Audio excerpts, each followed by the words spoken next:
Hello friends, welcome to my channel.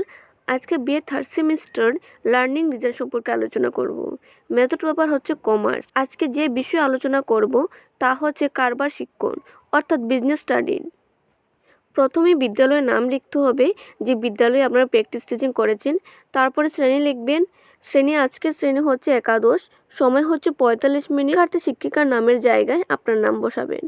বিভাগ হচ্ছে বাণিজ্য, যেহেতু আমি কমার্সের ব্যাপার আলোচনা করছি।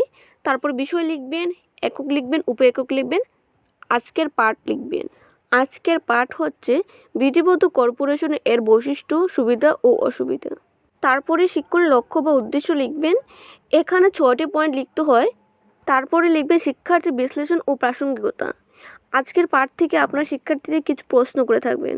তারপর লিখবেন শিক্ষণ সহায়ক উপকরণ। এরপর লিখতে হবে শিক্ষণ কৌশল। আজকের পাঠটা আপনারা কী কৌশল পড়িয়েছেন তা এখানে লিখতে হবে। তো অবশ্যই এখানে চার্টের ব্যবহার দেখাবেন।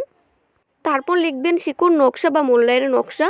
এখানে কাজের পত্র, বাড়ির কাজ কিছু দিতে হবে। তারপর লিখবেন দুর্বলতা নির্ণয়। যদি আজকের পাঠ থেকে কোনো দুর্বলতা পেয়ে থাকেন তা এখানে লিখতে হবে। এই পিডিএফটা আপনারা আমার টেলিগ্রাম চ্যানেলে পেয়ে যাবেন। যারা টেলিগ্রাম চ্যানেলে জয়েন করে নেবেন। টেলিগ্রাম চ্যানেলের লিঙ্ক ডেসক্রিপশন বক্সে দেওয়া থাকবে। আর যদি ভিডিওটি ভালো লাগে তাহলে লাইক করবেন, শেয়ার করবেন এবং চ্যানেলটিকে সাবস্ক্রাইব করে দিবেন।